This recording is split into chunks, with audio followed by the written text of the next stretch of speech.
Welcome, everybody. Welcome to another MS Views and News program. You know, this is so early in the year, and yet this is now already our 5th program of the year, and I think they've all been in February so far, so I'm glad that February is a short month because March is going to pick up, and you know, we're going to go forward into April, May, June, where we're going to have 11 programs to do in just 3 months' time. So anyway, my name is Stuart Schlossman. This is an MS Views and News program. I want to thank you all for coming, and thank you. And listen, who we really want to thank tonight, we want to thank those that gave us the grants, the sponsorships, and that would be Sanofi Genzyme, and that would also be Biogen and Mallinckrodt, and they gave us, you know, needed sponsorships for us to be able to hold this program for you. And why do they want to give it to us? Because they want you to really learn. Our programs are not about the medications, and they know that. They want you to learn about MS. They want you to learn about the other aspects about multiple sclerosis. And they want you to learn from the programs that we provide. And we do 50+ programs a year right now in 23 states. Thank you. All right. So anyway, next up we're going to have Jeff Segal. And Jeff Segal is going to wow and dazzle you and get you to move a little bit. How's everyone doing tonight? What I'm going to tell you now is going to blow your mind, so don't leave. You guys are going to be impressed with what you guys are able to do and what I'm going to bring to the table here. So, how many people in here have MS? So everybody else helps somebody or is here with somebody who has MS, right? Okay. It's not easy on either side, right? Both sides are difficult. As an MS patient myself, I'd say it's probably a little bit more difficult as the other person, because you guys have no idea what's going on inside of us. And it must just be the most frustrating thing. I've been living with MS since 1998. I don't know, you guys do the math, but it's a long time for me. One thing is, my background is exercise. That's what I do. That's what I went to college for. I didn't plan on getting MS, but I have it, and I'm taking it to another level than I ever thought I would. I mean, it's incredible the things that I learned about training people and working with people in, you know, just as a healthy being, and then working with somebody, including myself, who's healthy but just things aren't working right. Well, I kind of figured things out, and I read a lot. I mean, I read a lot of bullshit because when I was first diagnosed, we were still being told not to exercise, that your core temperature is going to get high, and you're going to be sick, and don't do it. It's going to have lasting effects. Well, that's come and gone. Now it's the exact opposite. If you don't exercise, you are lacking something major. It's like not drinking water. And there's even some people that believe exercise can replace. I'm not one of them. I don't know any doctors that really believe in that, but that it would replace taking a med. But the truth of the matter is, if you exercise and if you take your meds, whatever your doctor and you feel is right for you, you're doing the best you can possibly do for yourself. You take one of those two things out of the equation or add a bad diet to it, you're left out in the cold.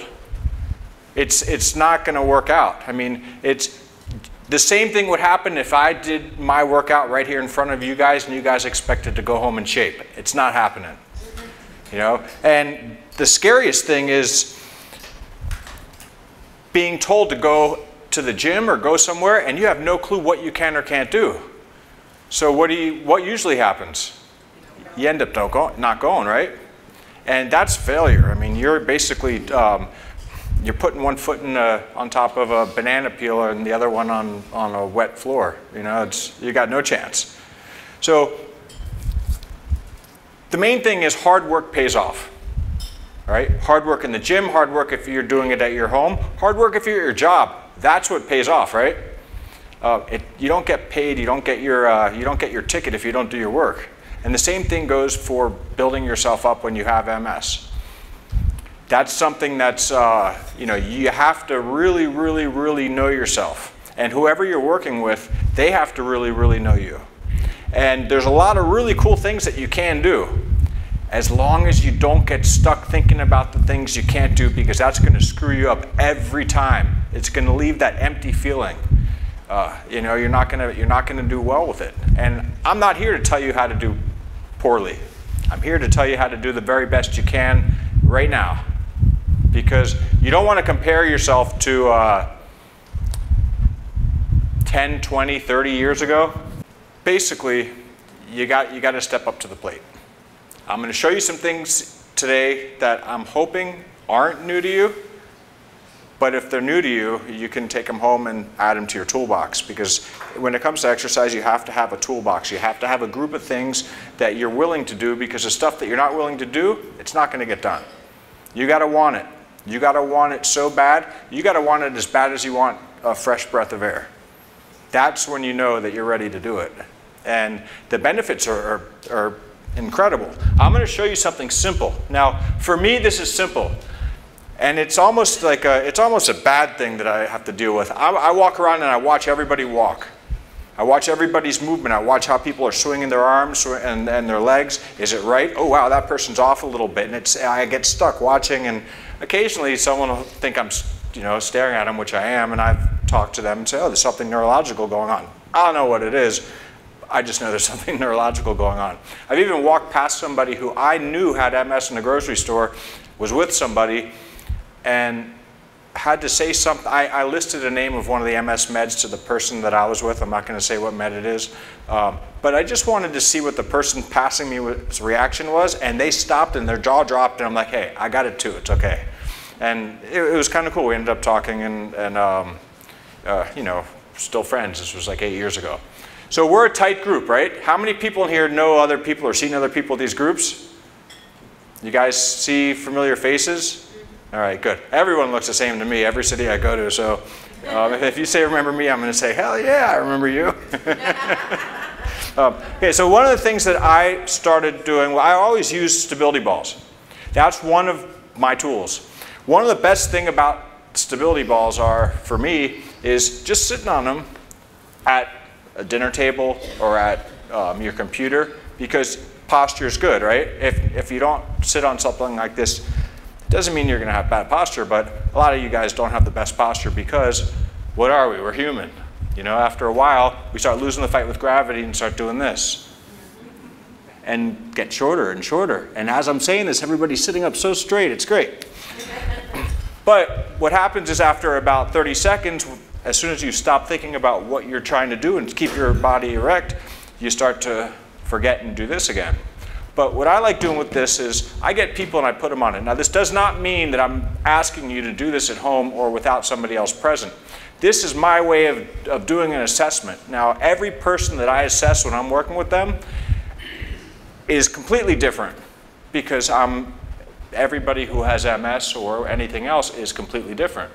So what I like to do is first I tell everybody, and this is the fear factor, I want you to sit on this ball, and I get this look. I'm like, oh my gosh, do I have to do this? And they're freaking out. I'm like, you're going to be able to do it. You can hold my hands. I'm not going to let you fall. People don't fall when they're with me. I'll fall and jump in front of them, but I can't even tell you how many people I've caught, but no one's hit the ground. So once they get on the ball and then they realize that, oh wow, I can do this, then we can do something else. So what I'll tell them is, what I want you to do, and I'll hold their hands, is lift one leg off the ground, okay? And let's say I practice this, I do this with people every day, so I can do this all right. So if I'm stable here with this one foot off the ground, great. Now I'd say put the other foot off the ground. So if this foot here started doing this, if it started wobbling, and I started getting all off balance, which side is bad? This side? Yes. This side, because that's what's stabilizing me. And if this can't stabilize me and I'm all over the place, I know there's something wrong with this side of the body. I'll do some other things with the hands too. And it's funny because I've done this where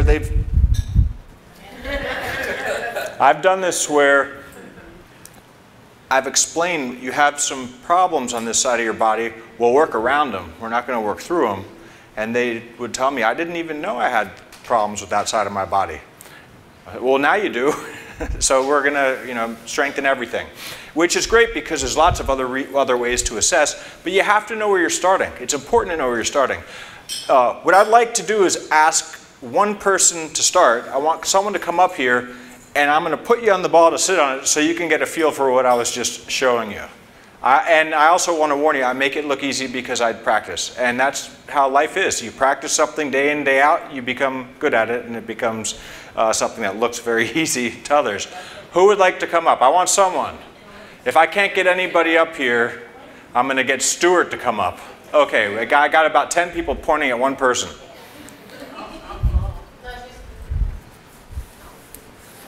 All right. Come on down.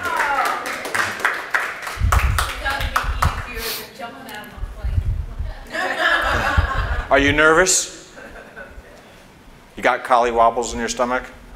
No? Okay, do you know what that is? Me neither, it's all right. All right, what I want you to do is just sit on here, but I'm going to get in front of you. And I'm going to put my arm out. I'll put this one out like this.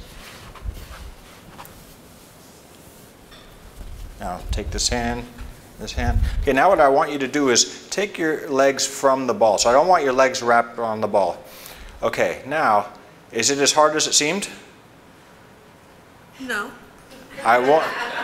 Forget about being scared. Fear is okay, it keeps you safe, but now look, you're sitting on that okay, right? Okay, now put both hands flat on my hands. Now I want you to try to lift whichever leg you want up. I got you, so if you fall off the ball, you're going to be hanging from your arms. Okay, now let me see the other leg.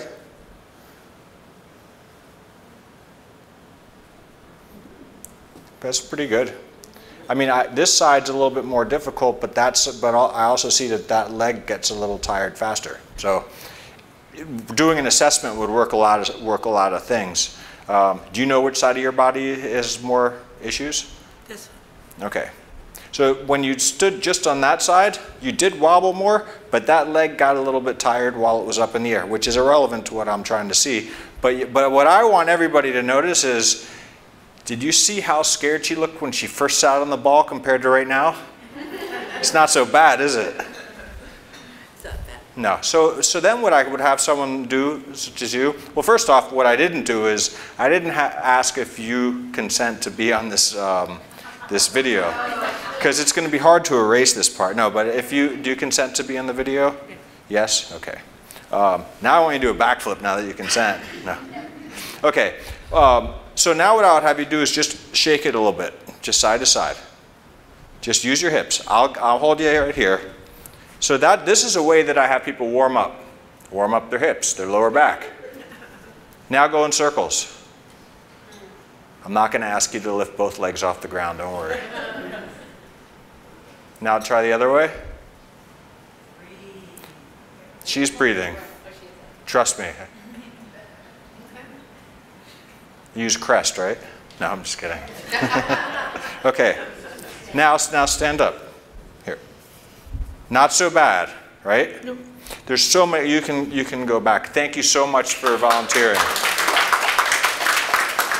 There's so many things that you can do with the stability ball. One is just lift it, hold it. I like using it as a modality when I'm teaching somebody a squat, just to do a hug. There's a few different ways to do a squat. First off, I want to see how many people in here raise your hand if you cannot do a squat. And keep your hands up. Out of you who raised your hands, how many of you can stand up out of a chair? Keep your hands up. So now I'm going to ask everybody who kept their hands up not to raise their hand when I say, how many people in here cannot do a squat? Raise your hand. Okay, I just eliminated a lot of hands. If you can sit down in a chair and stand up out of the chair, you can do a squat.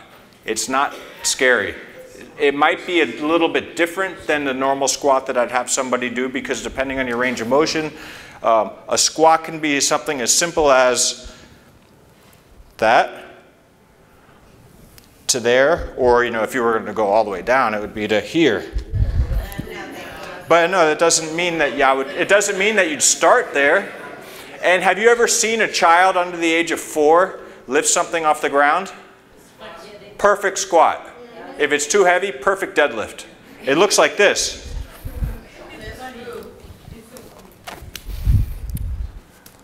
This is a 5-pound ball. So if you see a child go to pick it up, they haven't learned the wrong way. They do this. First they'll get a feel for it, and if they can do it, perfect squat. If it's too heavy, they'll go, right? That's a deadlift. Watch the Olympics in the summer. You'll see those two movements exactly like I showed them, exactly like a person under the age of 4 would do, until they watch us grown-ups do everything incorrectly and learn bad habits. So how many people in here, oh wait, I'm going to go back to the squat. For all you that can't do it, that just did it. Another thing you can do with the stability ball is put it on the wall, put your back against it, and the goal is not to lean up against it and do this, which people try to do because it's easier. It's to go down and follow the ball as you're going down. If you have stability problems, what I would have you do is put it in the corner. And if you put it in the corner, I'll show you what it looks like. Let's see if we can do this. Now you're more stable. More noisy too.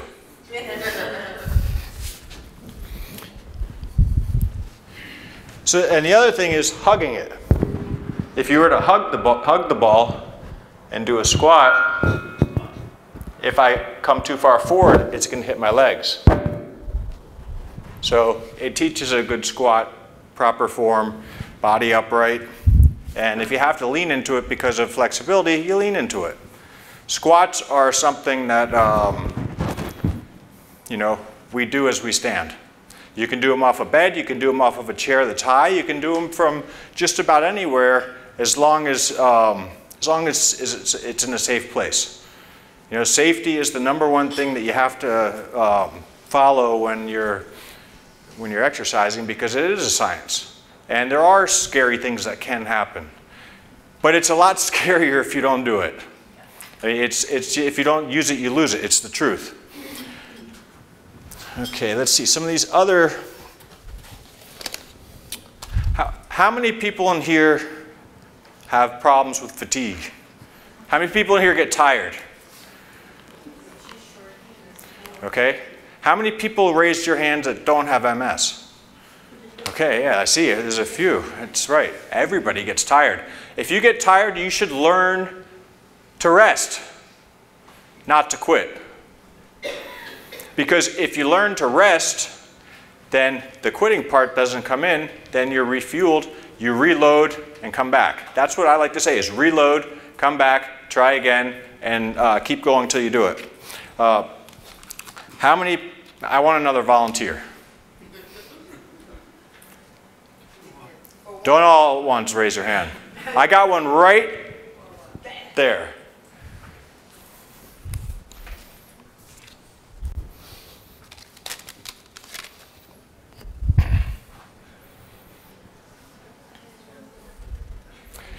I'm going to loosen up. Got it.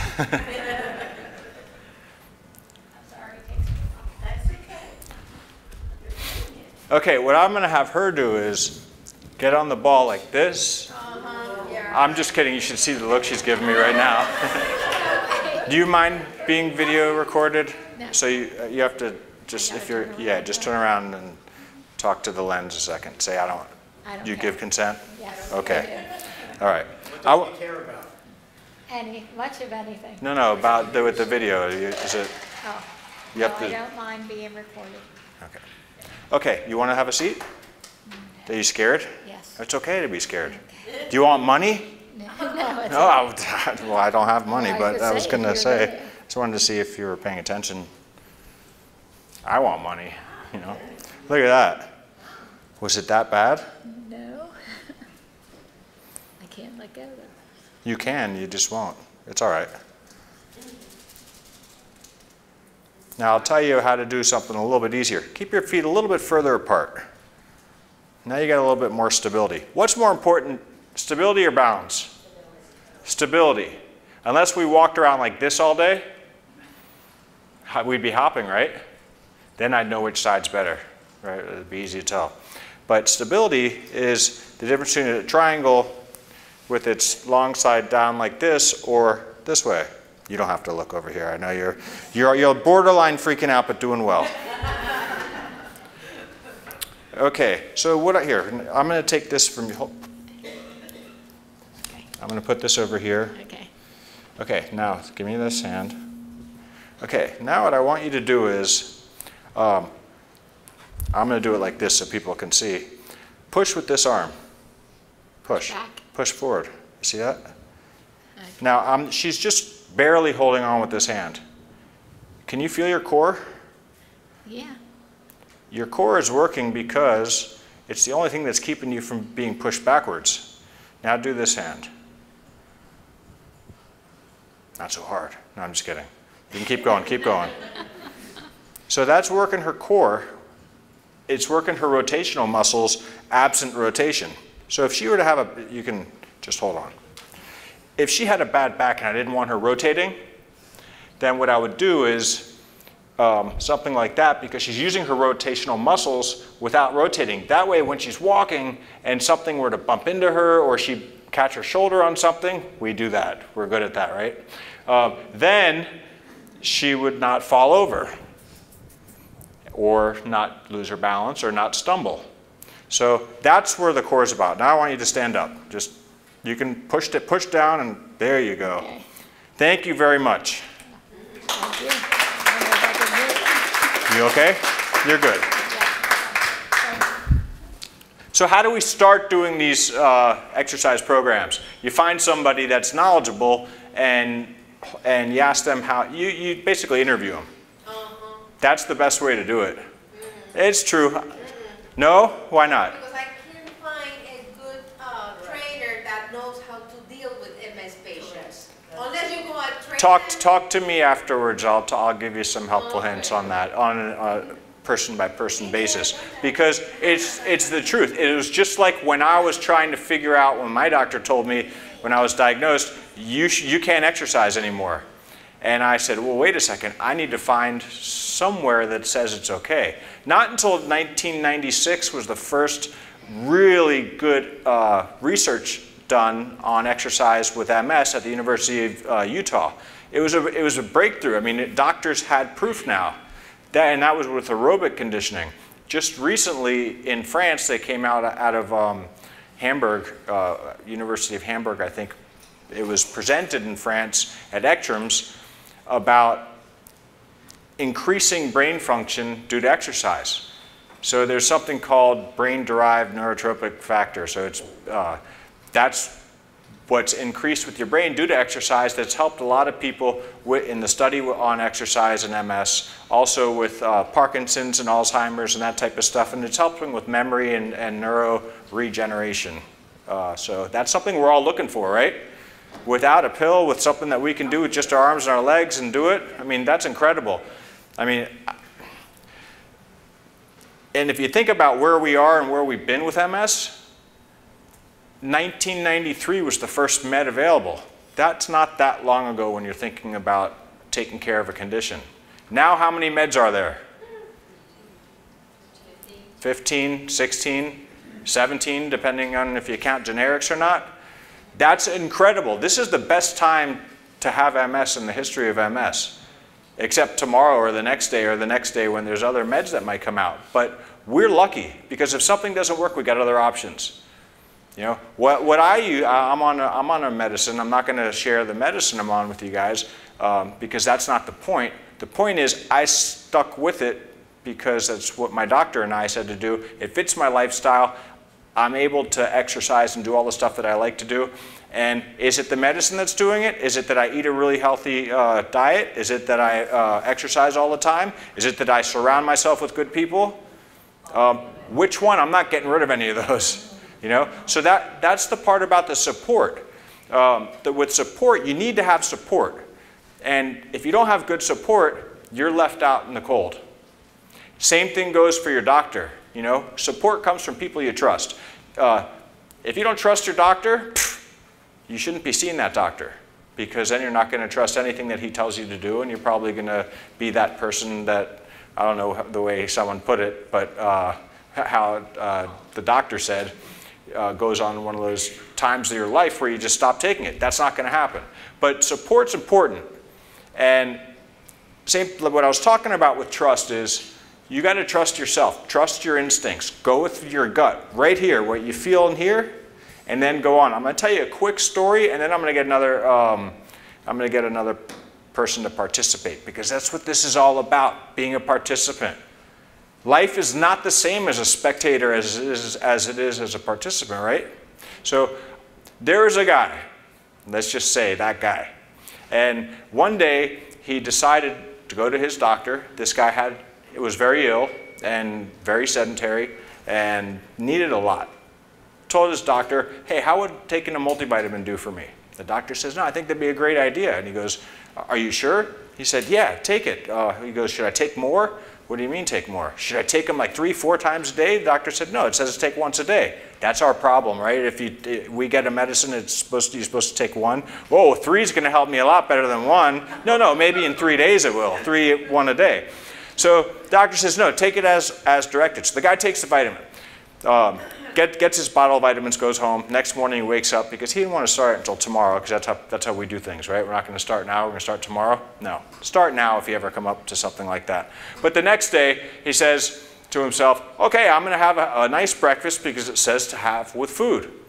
This guy hasn't eaten breakfast in I don't know how long. How many people are in that boat? Don't raise your hand. Don't raise your hand. So he takes the multivitamin. And then he says, I took my multivitamin, and I ate my breakfast. Before I go to work, I'm going for a walk. Guy goes for a walk, comes back next day, takes his multivitamin, has his breakfast, decides he's going to go for twice as long a walk, and on his lunch break from work, he's going to go look at a gym. By the end of the month, by the end of 2 weeks, the guy says, by the end of the 2 weeks, the guy realizes he's joined a gym. He's going for a walk in the morning. He's eating breakfast every day. Not only is he eating breakfast, but now he's eating a healthy breakfast, and he's losing weight. 3 months go by, he goes back to his doctor. Doctor says to him, oh my gosh, I've been seeing you for over 20 years. I've never seen you look so good. Why? What have you been doing? What's changed in your life? He's like, what do you mean? You told me I'd been taking my multivitamin. Point is, find that multivitamin. What's that multivitamin for you? Take it. Take it with you to the gym. Take it with you on a walk. Take it with you when you're outside playing. Take it with you when you're feeling tired. Who knows, maybe it'll give you some energy. How many of you guys here, and this is something I ask every time I speak, so if you've ever seen my talks on YouTube, which you guys should go to, you've been told about that already, MS Views and News has a YouTube learning channel, and if you go to it, there's a lot of lectures on it. You can see lots of doctors from around the country with different perspectives, and you get to see me doing some of these exercises and some other ones. But how many of you played when you were children? How many of you remember being tired when you were playing as a child? None. Because you were in shape, because you were doing that. That was your exercise. You can still play. You can still do stuff. It's when you stop doing things is when you're unable to do it anymore. And it's when you lose the drive to do it anymore. You want to do it. You want to enjoy life. You want to get the most out of life. You want to brag. You want other people to be proud of you. You don't want people to say, oh, there's so-and-so with MS. Let's, you know, what are we going to do? No, you want to be their inspiration. That's the way, that's what happened when I was diagnosed. I said, you know what, I'm taking this to a new level. How many of you guys have ever seen a kettlebell? Yeah. Who said ooh? Ooh, what's wrong? You got something wrong with all these different things. I will find something that you like to do as far as exercise goes. Because everybody's different. Got to find what people like. Who wants to see what a kettlebell can do? Who wants to come up and volunteer? While I'm waiting for all of you to calm down and put your hands down, here we go. I knew it. What do you guys know? Come this way a little bit so everybody can see you, including the cameras. I know. What do you guys know about kettlebells? Exercising, muscle strength. So why are you scared of it? You scared to I'm be not strong? scared, no. You gave me that look. I saw it when I said kettlebells. Yeah, because I have a problem with this hand. Okay. Yes. So you know what I would do with you? Mm-hmm. Here. Take it in that hand. Now hold it. Okay. So you have a problem with this hand? You have a problem with that leg too? Yes. Or? Okay, so if you were to walk around like that, See how she's holding it? Forget about the hand part, her body. Right now what she's doing is, you don't see her like this, do you? Because these muscles on this side that are weak, because this is her weaker side, are contracting to prevent her from doing this. So they're pulling her back up. So right now, just standing there straight like this, holding that kettlebell, you're working this side of your body. Ta-da! So that's... Your point? Huh? My point is you're strengthening your right while using your left. Your left is stronger than your right, but you're still able to do it. Okay. Okay? But I need to strengthen this one. You're strengthening this side of your body right now. Right now as we speak. Your hands maybe not. It wouldn't be a good idea with that. And I'll show you something else that would be a good idea with that. But you're strengthening your core. You're preventing yourself from tilting over. Yes. So let me see this. Now, since you have a fear, which is okay, because you don't want to drop something using this hand. So let me see you hold this. Can you grip that pretty good? Yeah. Okay, pull it. Okay, the good thing about it is, and let it come forward, and pull it again. The good thing about these bands are, they're not vertical resistance. So if she drops it, all she's going to do is hurt me. Yeah, I'm gonna. No, but you can put them in a doorway and close the door on this. And it opens up like a little butterfly here, and it will not come out. So if you do let go, it's going to go forward if you have bad grip strength. So, but you were able to hold that pretty good. I was tugging on that pretty well. So why you keep saying, gosh, this hand doesn't do anything, I can't. No, that doesn't do anything. It's not strong enough. No, well, what do you do to get it stronger? Nothing now. Well, nothing, you know what nothing creates? I know. Nothing. So you have to do to get. That's just the way things are. It's just like working for no pay or not working and expecting to get paid. Yeah, I know that. But you got to do stuff with that hand. Squeeze things, hold things, open your hand up, close your hands. See, she does do stuff with that hand. But you can exercise with it. You know, you can lift things. Can you do this? Yes. Let me see. Well, No, let me see. I know, so you can do that. Yes. And sometimes when whatever the time that sometimes is, that's not the time to exercise. Okay? You guys got that? So you do it when you can.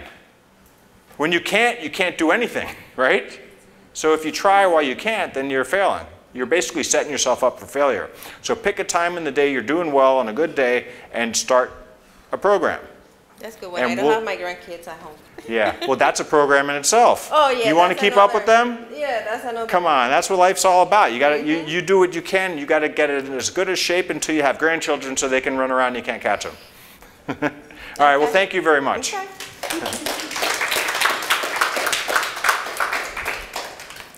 All right, who else would like to participate? How about you in the blue? In front of the pole over there. Come on up here. And I'm going to need somebody else. How about this guy in the blue? Or how about her? Yeah, right? Both of them. She just stands. Oh, yeah, how about the whole table? They No, I'm just just stand kidding. around watching the programs. Yeah, you guys have just been sitting there watching, right? No, it's what you're supposed to do. Can I get one more volunteer? I want to be a spectator. Come on up. See, there you go. I'm going to be a spectator, and you guys are going to be participants.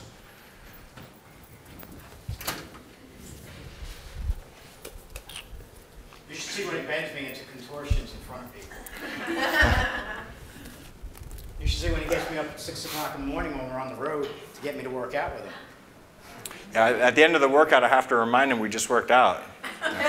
Then he reminds me too. We both have MS, you know. Okay, this one's a little heavier. Take this one. Sure. Oh, gee, thanks. I'm just kidding. This doesn't weigh anything. So that one does. So what I want you to do is, first with this one, let's see if you guys can do this. Can you catch well? I'm going to show, you throw it here. Oh, wow. So you see how he's doing that. It's actually kind of fun. It's much more difficult with the heavy one and the light one. So I'll give you 2 light ones, then I'll go to a heavy one. That's a lot of hand-eye coordination. It is. So I'll get, you're stealing my show. Ready?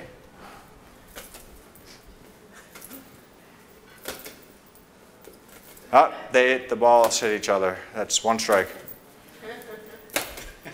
Okay, what I want you guys, the most important thing, keep going. You guys keep doing this. Keep doing this. What do you think the most important thing about what they're doing is? I'm going to give you a hint. Is that what, I can't see them, but I know it's happening, right? Okay. She spoke to me and I tried to listen. Was I right or wrong, though? With my hands. You can do these things and it's fun. So you see, they smile when they're doing it, concentrating, hand-eye coordination. She stole that from me. We went over this earlier, right?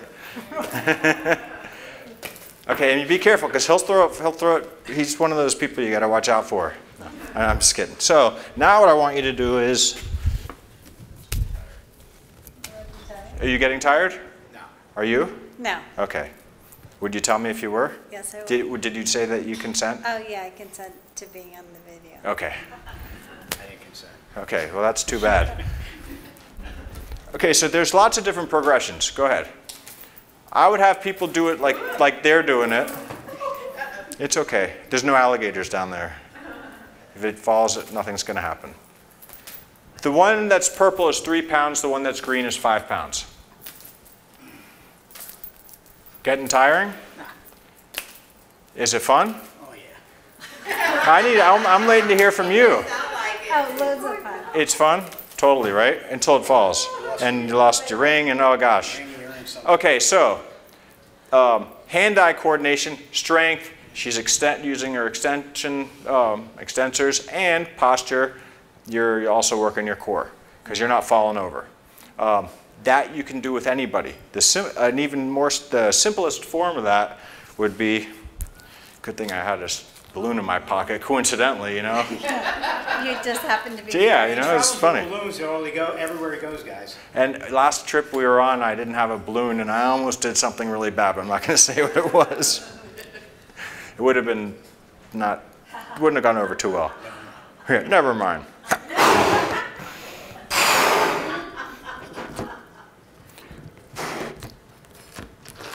Okay, I'll take this.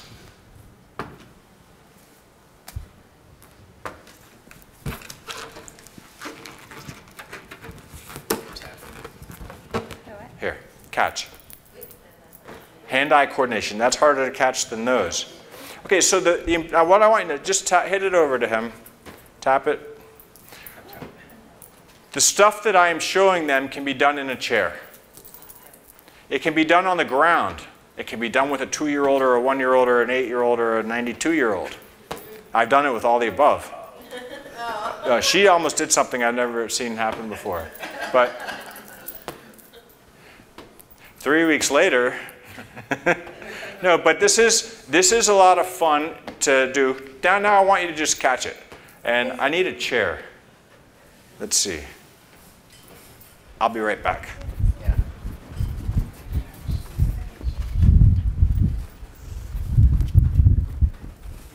You're making a lot of vibration in that microphone. Have a seat. It's electric, careful. Okay. So watch. I'll do this with her, then you're going to have to. Just watch out for the balls over there. Okay, what you are going to do is when you hear this tap, I want you to get up and catch it. So you have to react to which way it's going to come from. It's a lot more difficult than it looks. Just smile. Stand up now. Now come back to where I am. Come over here. Come over here. That way. We're going to do it counterclockwise. So that's okay. Really extra hard. I won't tell anybody. They can't see your feet. I know it is. I'm just kidding. So stand back here, and then hit it to me. Hit it forward. Hit it. That's okay. And then you'd come there. So that's basically what it is. There's you don't have to sit this time. Actually, face everybody and tell a story. No, I'm just kidding. But with something like this, you can do it from a seated position to a standing position. If you cannot stand whatsoever and you're in a chair, just doing this alone, sit here so you can tell them. I'm telling them, they're like, you're the exercise guy. You're gonna tell us everything's helpful. So I want you to tell them. All I want you to do is catch this, but don't lean against the back of the chair.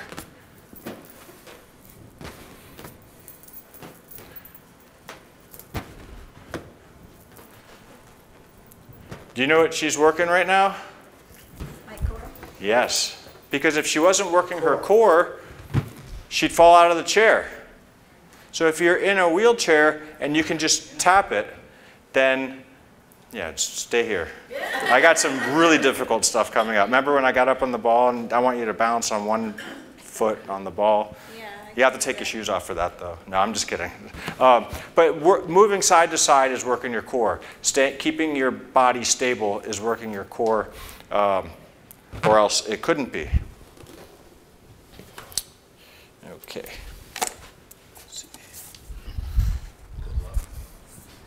Yeah, with those shoes, just put one foot on there. No, that's 1 foot. Just push your foot forward and back. To you, that's simple, right? Yeah. To some, that's not. To some, that's a workout in itself. Extension, flexion of the knee takes a little bit of a hip flexor involvement, but it's loosening up that joint too. Your knee joint should only be loosening up doing this, forward and back. Anything else is your hip or your knee needing surgery, right? Knees do two things. That's why they're stupid joints. That's all. You can go back to your seat. Thank you very much. So what this exercise also did, it helped maintain range of motion and flexibility in this joint. Other exercises do other joints. One thing that's important is, that I'll discuss with her when she finds herself a trainer, is to tell your trainer things that you need done. I mean, it's your workout. It's like going to the doctor. You have a reason. You have if you want the exercises to have a function and serve a purpose, you have to tell them what your goals are. But one thing that you should say is, if you have any problems with short-term memory, or if you have any problems with short-term memory, you should tell whoever's working with you to explain the exercises to you each time, which I do with the people I work with constantly. And whether you have MS or not, I like to explain the exercise. This is what it's called. This is what we're going to do. This is what it's going to look like when you do it. You want to give it a shot. If they don't feel comfortable, go a little bit more in depth with it, and then have them do it. But exercise should serve a function, a purpose, a reason. And that reason should not be to look good in the gym. It should be to perform better outside of the gym. That's the importance of exercise, is to be able to maintain the way you are or become better at doing things, to be tired less often.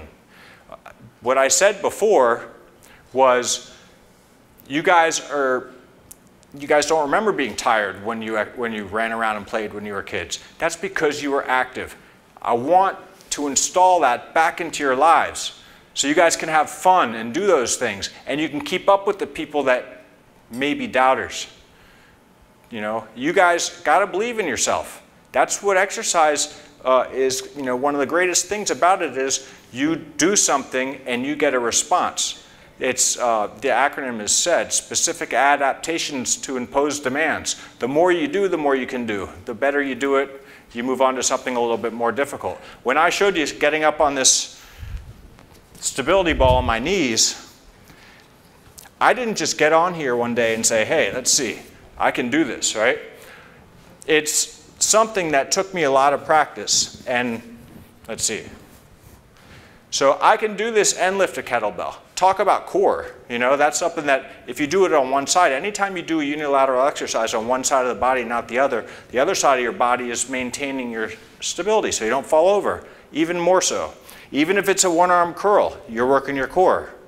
If you carry a bag all the time in one arm, now's the time to change arms, because that can develop negative things, you know, problems with your back. If you're like this all the time, because your shoulder's holding a purse or a bag at all times, then you're in trouble. Other things that's happening when I'm doing everything I've showed you is range of motion. That range of motion, when you're doing something like a push-up, how many people in here can do a push-up? But there's what? There's 2 people in here that can do a push-up. How many people can do a modified push-up? How many people can't do any kind of push-up whatsoever, and you just know you can't. You just can't do it. Raise your hand. How do you get out of bed? The rest of you that didn't raise your hand during any of those, I don't know if you're listening, but push-ups don't have to be done on the ground. I'm going to show you a bunch of progressions to push-ups. I'm going to show you what push-ups can do for you, and I'm going to show somebody here how to spot somebody doing a push-up. Maybe you guys can do a push-up and surprise yourself. A regular push-up would look like this. That's just a regular push-up. What we used to call girl push-ups, we don't do that. We don't talk like that anymore because really when you were taught what a girl push-up is, how old do you think you were? Probably less than 8, right? And less than 8, guys, girls, same. Just as strong, just same size. Girls are even taller, right? You know, but they do a girl push-up, and then they always learn to do girl push-ups. That's taking your core away. So a girl push-up would look like this, and it's done wrong usually, but look at my body, how straight it is. That's a girl push-up. That's how it should be, not that. It's forward, up. The regular push-up here and up. So when I go down like that, what I'm doing is my chest is stretching, my back is shortening. When I come up, I'm stretching my back out, so I'm going into full range of motion with my back muscles, getting a stretch in my chest. Same thing if I'm doing a row. It's the opposite. A row, I'd be stretching my chest as I'm going into full range of motion and contracting my upper back and loosening or stretching my upper back as I'm coming forward. That goes for every exercise. How many people in here stretch? Hey, I'm going to tell you a few things about stretching.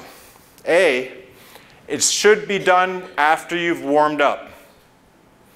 If you stretch before you warm up, you're tearing, not stretching. And you don't want to tear when it comes to that kind of stuff. No tearing. Muscles are like rubber bands. If you put a rubber band in the refrigerator or the freezer, take it out and stretch it, it's going to snap, or it's going to get longer and not shorten. So you want to warm up. There's active warm-ups. There's warm-ups that I have some people do called chops. I love doing chops. That's doing this for sets of reps. You can do it in a chair too. That way, this way, pivoting, shoulders and hips are staying square, up and down, and then side to side. And that's a real life warm-up because we move in multiple directions. We're not just linear. We don't just do that. We move that way. Our muscles have to be able to move and warm up to the way we're going to use them in daily life. So I'd rather than just have someone get on a treadmill or a bike, do some kind of functional movement that is how we're going to move. Once that happens, then you can stretch. You don't have to do a static stretch. It can help you if you have spasticity, especially if you're cramping and have that kind of spasticity. But static stretching, there's two types of static stretching. There's active and passive. Active stretching would be me just doing something like this and reaching for my foot or being on the ground. Modified hurdler stretch. This is what we should have been doing as children rather than the old hurdler stretch, which was this. That's no good for your knee, so they switched it to this. And if you can do that, that's a good stretch for your hamstring. It's an active assisted because I'm leaning into it, I'm pulling, and so it's being assisted. The active part's going forward. Completely active stretching is full range of motion, doing something like here and up. So whatever muscles are stretching, when you're stretching that muscle, the very opposite movement would be strengthening. Weak muscles are tight muscles, same thing. Loose muscles, weak muscles, same thing. You want to be somewhere in the middle of the spectrum. But you want to go into full range of motion. And if you do a full body workout, legs, arms, back, chest, push, pull, all that stuff, you're going to get full range of motion in. It's going to happen. And the most important thing about stretching is being able to utilize the muscles in that range of motion. So when I say functional range of motion, that would be like if I was going to pick up this ball and do a full reach, I'm going to stretch my hamstrings right now to get it. So I'm not going to put my back in jeopardy, but I'm going to pick that ball up without putting my shoulders past my toes. So let's see how this works out. So that was using the back of my legs. Could you see how I do that? If I'm all the way out here, and the progression to that, it could be done in a seat, or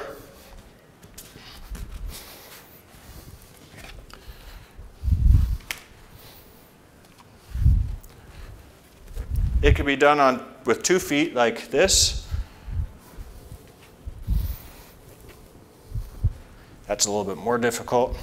Or you can do a step into it. So this is basically a reaching lunge, would be here, and it's contralateral because it's the opposite arm, and here.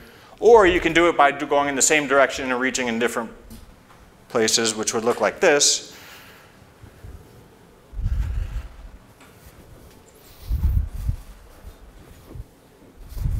And the final progression would be doing it on one leg, you know, if you could. Then you'd be going there, but don't have a ball behind you.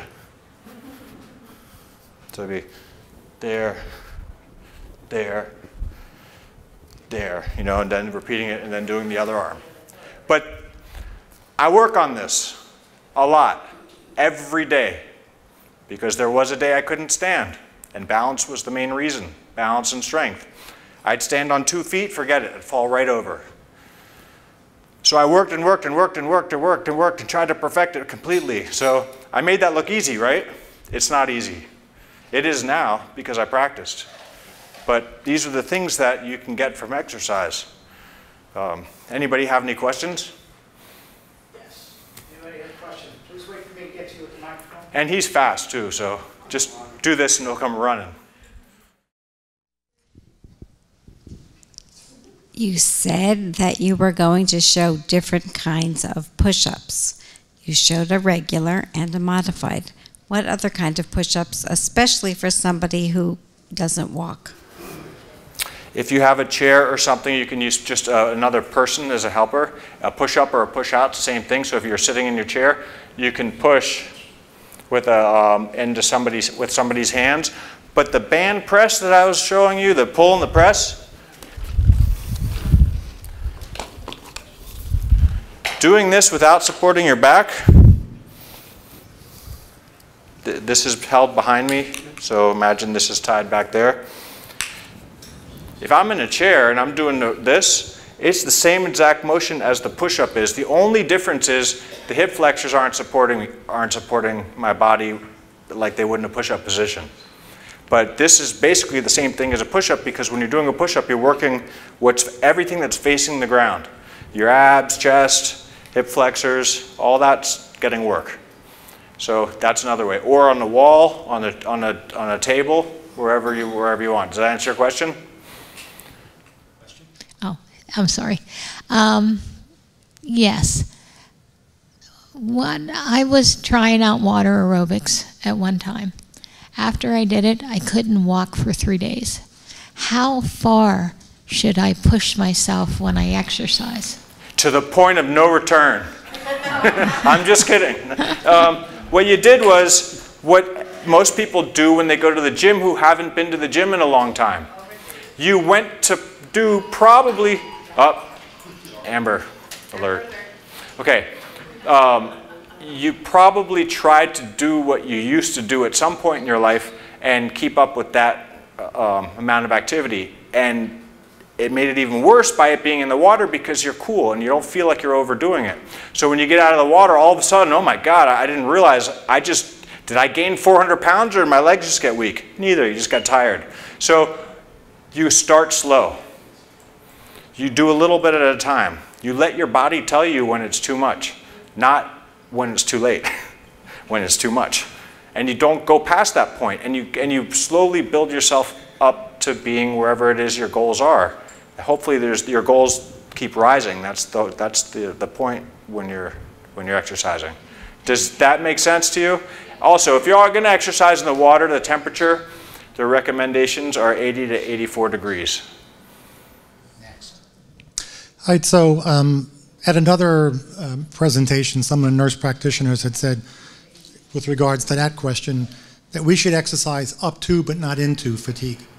Right. That's kind of, and I've always kept that in my head. It kind of works. Exactly. You want to find out where the edge is, and always, you know, have it in sight, but don't cross it, So, or else you're not. You're gonna have my problems. question is, because I'm wheelchair bound and all that, as far as stretching, if I'm at a table and I'm stretching for a donut, does that count? Yes, as long as you dunk it. Okay. About the stretching, when I was going to the gym, I felt it felt easier for me to like go and do weights if I stretch before, meaning like what you did on the floor, Yeah. stretching like that. Some people it helps. Yeah, because it kind of, I feel more loose and able to do weights and other things, you know, stretching before. There's a lot that goes into what your question is. For some people, if they're really stiff, the stretching will help. But other people that are that stiff might warm up, like what I was just showing you, do some movements, do some stuff on the ground, be active. That could loosen you up. If not, doing some static stretching before exercise may help as well. But everybody's different. I mean, Because, for example, warming up, some of the people like use a treadmill, for example, or 5 minutes of bike. If I do that, I won't be able to do anything else because then my legs get weak. So then you're probably doing too much or for your warm-up. 5 minutes? But or it depends on what the resistance is on the bike. It has to be optimal for you. If 5 minutes at the very lowest resistance that the bike offers is making your legs too tired, then you have to find another means to warm up. okay. Any other questions? Oh boy, there we go. Okay, now I get to run. Now I get to run. Now I get to run. You get your exercise. When I go spinning, my left side locks up, so my cadence is really off. What can I do to help that? It's tough. If your left side locks up, one of the things that you can do to prevent it is adjust the settings on the bike of the height. Sometimes people don't even know what the right height is on a bike. So the right height on a stationary bike that's upright is to match up. You have a little bump right here where all the muscles attach your greater trochanter. That's the height the seat should be. If the seat's that high, when you're in your pedaling position, you should never be going into your legs should never become straight.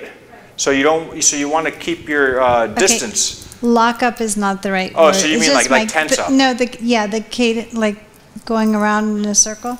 Yeah. Well, I that's kind of, something like, that. get to a point how where long does it every take for that to happen? Pretty soon. It might not be the right thing for you to do. It may be the bike. No, but No, I that's mean, it what might I not like be to the do. right thing if it's locking up. You might want to try to find something else, elliptical, treadmill, doing stuff in the water, walking, doing stuff like I just showed you with the warm-ups. There's a lot of different warm-ups that you can do that might be better than something that's making your leg lock or tighten up. Love it. Any other questions? And it's okay to keep switching. 2 minutes here, 2 minutes there, 2 minutes there. That's all right. The goal is to... Then spin class might not be the right thing for you. Or maybe you need to cool yourself and get some kind of cooling apparatus and put it on your body while you're doing it so you don't get overheated and lock up. That's an option. Do you have any of those stretches or warm-ups in one of the videos that it is the different ones? I have them in some of them. We're working on some footage of just having specific types of exercises, specific stretches, and things like that. It takes a lot of time to make it the way you want it, but we're gonna have it that way. How do you feel about the bikes that are really low? The trike? That they can. Are you talking about the trike? They have 3 wheels, and No. Oh, the recumbent bike. Okay, a recumbent bike is good for somebody who either has issues with lumbar back problems or has problems with stability where you can't stay on the bike. So if you cannot stay on an upright bike because of balance and stability, then I think the other bikes are phenomenal. If you don't have back problems, you don't have issues, and you can do in the upper, in the seated position, you're better off in that because you're working core muscles and stability and you're you're kind of free, like I like to say. But they're good. They have a place. They're important. Anybody else? Let's thank Jeff. Oh wait, we got a delayed questioner. Okay. Wait. I got to get to you. Or you could come to me. Okay.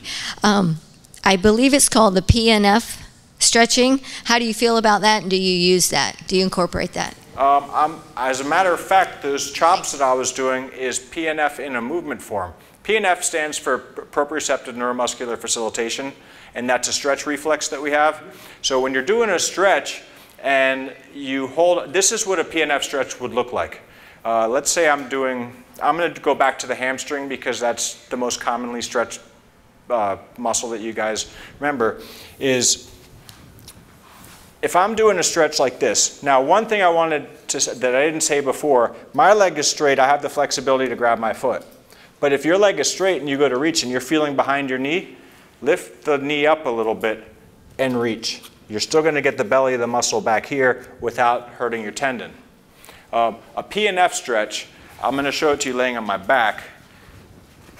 Let's see. Okay, so if I was using this, PNF would be pulling it back, holding resistance against it for about 7 seconds. So I'm pushing as hard as I can against the person that's stretching me, and then they say relax. Then it comes back further. It's a temporary range of motion that you have, but even at that point, if you push again, just about a maximal pressure and relax, then it comes back even further. But you have to make sure that if you're going to do that, that you do that with somebody that really understands the body and understands what a PNF stretch can do to help you, and also understands what a PNF stretch can do harmfully to you. But the change of direction that I do with the chops, that's a PNF movement too. But I think there's a place for it. The only thing is, it doesn't transfer into function always. It might help you with that current stretching time, but functionally it's not as helpful. Because of the time, I'm going to cut Jeff off. It's 20 minutes to 9, and I'm sure a lot of you want to just thank Jeff for being here today, right? Thank you guys for coming. It means a lot to me because I learned from you as well. Listen, we want to thank you all again for coming today. And again, I want to thank Sanofi Genzyme, Biogen, and Mallinckrodt for giving us the sponsorships to do today's program. Thank you for coming.